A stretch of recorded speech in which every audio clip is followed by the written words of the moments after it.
बिस्मिल्लाहिर्रहमानिर्रहीम। अस्सलाम वालेकुम। मैं हूं बिलाल अहमद। उम्मीद है आप सब खैरियत से होंगे। बानी एमक्यूएम अल्ताफ़ हुसैन के ख़िलाफ़ जो बरतानिया में जायदाद हथियाने का केस दायर किया गया है, इस सिलसिले में द न्यूज़ इंटरनेशनल ने आज एक बहुत ही तफसीली खबर शाये की है, जिसमें ना सिर्फ कोर्ट की प्रोसीडिंग को बयान किया है, बल्कि इसके साथ ही कौन कौन सी प्रॉपर्टीज़ हैं, कहाँ कहाँ हैं और किन के ज़ेरे इस्तेमाल हैं, ये भी बयान किया है। फिर ये भी बताया है कि किस तरीके से वो तमाम तर शख्सियात जो बानी एमक्यूएम के साथ कभी हुआ करती थी, कैसे अलहदा हुए और फिर किस तरीके से उन्होंने ये एक इत्तेहाद किया है और अब बानी एमक्यूएम अल्ताफ़ हुसैन के खिलाफ गवाही, शवाहिद और सबूत फराहम कर रहे हैं। और उसमें डॉक्टर फारूक सत्तार और वसीम अख्तर का भी जिक्र किया गया है। कुछ प्रिडिक्शंस भी हैं इस खबर में कि अगर बानी एमक्यूएम ये केस हारते हैं तो क्या होगा और अगर जीतते हैं तो फिर क्या होगा, और जो एमक्यूएम पाकिस्तान का मंजरनामा होगा इस केस के सिलसिले में वो क्या होगा। ये जो खबर है बहुत तफसीली है, लेकिन इसका जो मुख्तसर खुलासा है वो मैं आपको बता देता हूँ। इसके साथ ही एक और खबर है कि जी जो मौजूदा हालात हैं और उसमें पाकिस्तान पीपल्स पार्टी ने जो वादे किए थे दो गारंटर्स से, शहबाज शरीफ और मौलाना फजलुर रहमान,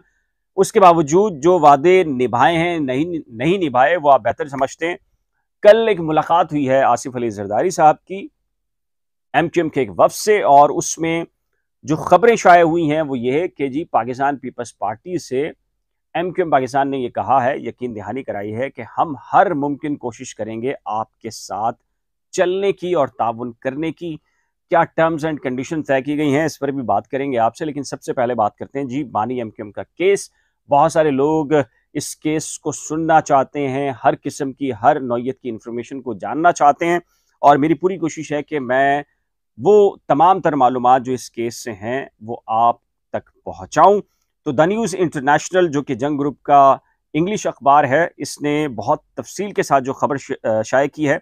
वो मैं आपको बता देता हूं, इसका खुलासा बयान कर देता हूं। खबर में ये कहा गया है कि जी वफाकी वजीर हैं अमीनुल हक, वॉइस ऑफ कराची के लीडर हैं नदीम नुसरत साहब, और फिर तारिक मीर हैं जो कि किसी ज़माने में बानी एमक्यूएम के बहुत करीब हुआ करते थे। इन सब ने मुश्तरका तौर पर एक इत्तेहाद बनाया है बानी एमक्यूएम के खिलाफ, और ये तमाम के तमाम जो अदालत के अंदर गवाही, शवाहिद, सबूत फराहम करने में वो एक दूसरे के साथ हैं। और ये तमाम तर लोग जो बरतानिया में 7 पोश इलाकों के अंदर जो प्रॉपर्टीज़ हैं उसके हवाले से यकजा हैं। इसके साथ ही ये भी कहा गया कि डॉक्टर फारूक सत्तार और वसीम अख्तर भी जल्द ही वो गवाही देने जा रहे हैं एक वीडियो लिंक के जरिए बानी एमक्यूएम के खिलाफ। एमक्यूएम के खिलाफ से मुराद ये कि वो इन प्रॉपर्टीज पर बानी एमक्यूएम का हक नहीं है, इसको साबित करने के लिए तमाम तर जो शख्सियात हैं, एक ज़माने में द न्यूज़ ने लिखा है कि ये वो लोग हैं जो बानी एमक्यूएम के साथ खड़े हुआ करते थे, लेकिन आज वो सब अलग हो चुके हैं। अच्छा जी, इसमें ये बयान किया है कि जो प्रॉपर्टीज़ हैं, इन प्रॉपर्टीज़ में अगर बात की जाए तो अबे व्यू इन मिल हिल्स है जहां पर बानी एमक्यूएम इस वक्त रिहाइश पजीर हैं, और हाई व्यू गार्डन्स इन अजवेयर जहां पर ये एक रेंट पर दी गई है, और हाई व्यू गार्डन्स है जहां पर इफ्तिखार हुसैन रिहाइश पजीर हैं, और 185 वाइट चर्च है लेन इन अजवेयर जहां पर कहा जाता है कि ये जी एमक्यूएम लंदन के इस्तेमाल में है, और 221 वाइट चर्च लेन इन अजवेयर जहां ये बताया गया है कि जी, और ब्रॉकफील्ड एवेन्यू इन मिल हिल्स, ये कहा जाता है कि जी ये बानी एमक्यूएम और तारिक मीर ने मिलकर इन प्रॉपर्टीज़ को बेच दिया है।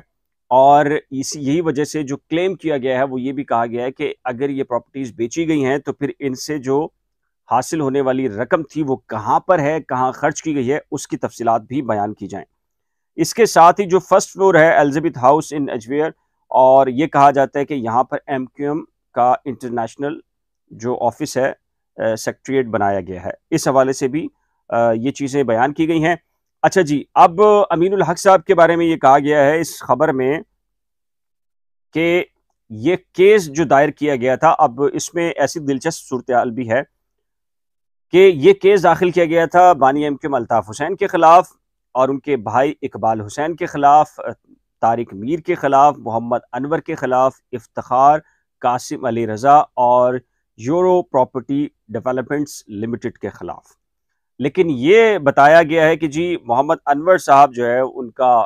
जो गुज़िश्ता साल है वो इंतकाल हो चुका है, और तारिक मीर ने, क्योंकि उनके खिलाफ केस था, तो उन्होंने एक एफिडेविट हलफनामा एमक्यूएम पाकिस्तान की सपोर्ट में दे दिया है अदालत में, और बानी एमक्यूएम के खिलाफ वो गया है, और वो पाकिस्तान एमक्यूएम पाकिस्तान के हक में गया है। और इस तरीके से तारिक मीर जो कि उस तरफ के एक फरीक थे वो इस तरफ अब खड़े हो गए हैं, और ये बताया है इस खबर के अंदर कि अब ये तमाम तर जो शख्सियात हैं वो अब बानी एमक्यूएम की का जो मौक़िफ़ है उसके बरखिलाफ खड़े हैं। अच्छा, इसमें अब ये भी बताया है कि एमक्यूएम का जो मौक़िफ़ है वो ये है कि जी यूके ट्रस्टीज़ एक्ट है 1925, वो ये कहते हैं कि बानी एमक्यूएम ने इसकी खिलाफ वर्जी की है, क्योंकि ये ट्रस्ट की प्रॉपर्टीज़ थी, चैरिटी के लिए थी, तो इसमें जो इसका रेंट है या जो रकम आनी थी वो गरीब और नादिर या यतीम बच्चों के लिए या फैमिलीज़ के लिए इस्तेमाल होना थी। लेकिन जो मकसद था वो पूरा नहीं किया गया, लिहाजा यूके ट्रस्टीज़ एक्ट 1925 है उसकी खिलाफ वर्जी के मुर्तकिब हुए हैं बानी एमक्यूएम। लिहाजा ये 7 की 7 जो प्रॉपर्टीज़ हैं, 5 वो जो कि अभी मौजूद हैं, 2 वो जो कि इनके मुताबिक जिनको सेल आउट कर दिया गया है, इनकी तमाम तर जो रकम है और जो प्रॉपर्टीज़ हैं वो एमक्यूएम पाकिस्तान के हवाले की जाएँ। और एमक्यूएम पाकिस्तान का ये क्लेम है कि जी ये फिर जब उनको मिल जाएगा तो फिर वो यतीम, नादार या शोहदा और दीगर लोग हैं जो मुस्तहिक लोग हैं उनको फराहम करेंगे इसकी रकम, या इसका जो रेंट होगा वो उन तमाम तर अफराद को पूरा करेंगे। तो ये है, और फिर द न्यूज़ ने ये भी कहा है कि जी इसके चांसेस भी हैं कि जी एमक्यूएम पाकिस्तान ये विनिंग कर जाए, पोजीशन के अंदर आ जाए, लेकिन बानी एमक्यूएम का भी है कि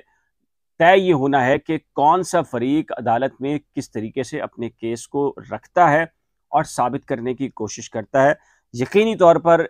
अभी फ़िलहाल जो नज़र आता है कि बानी एमक्यूएम अल्ताफ हुसैन तन्हा है इस मामले में, एक मौक़िफ़ है। लेकिन बात की जाए वॉइस ऑफ कराची की, नदीम नुसरत हों,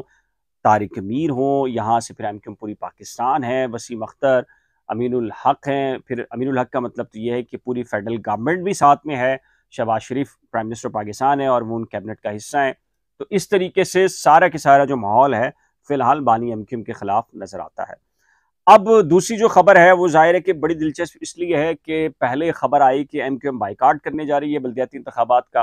फिर खबर आई कि जी वसीम अख्तर ने कोई बयान दे दिया है, फिर एक ही दिन में 2 तरदीदें आई थी। लेकिन अब जो खबर आई है कि आसिफ अली जरदारी से मुलाकात हुई है एमक्यूएम पाकिस्तान के वफ़द की, जिसमें जो सरबराही की है एमक्यूएम पाकिस्तान के वफ़द की वो खालिद मकबूल सिद्दीकी हैं, अमीनुल हक हैं और सादिक इफ्तिखार हैं, जो शहबाज शरीफ के बहुत करीब समझे जाते हैं। फिर दूसरी तरफ पीपल्स पार्टी से डॉक्टर आसिम हैं और सलीम मांडलीवाला हैं। ये इन्होंने पीपल्स पार्टी की नुमाइंदगी की है और जरदारी साहब से मुलाकात की है। बहुत खुशगवार कहा जा रहा है जो बयानिया आया है, लेकिन कहने वाले कहते हैं कि सूरत-ए-हाल अच्छी नहीं है।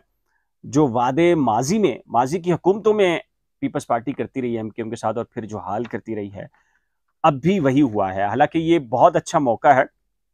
क्योंकि सेनेट में तहरीक अदम एतमाद होने जा रही है और फिर 2 असेंबलीज़ तहलील होने जा रही हैं, फेडरल गवर्नमेंट को ख़तरा हो जाएगा। तो ये बेहतरीन मौका है, शहबाज शरीफ की हुकूमत जा सकती है, बेहतरीन मौका है एमक्यूएम के पास कि इस मौके को गनीमत जानते हुए या तो गवर्नमेंट से बाहर, ज़ाहिर है कि उनका फ़ैसला होगा, या फिर ज़्यादा से ज़्यादा बेनिफिट्स ले सके।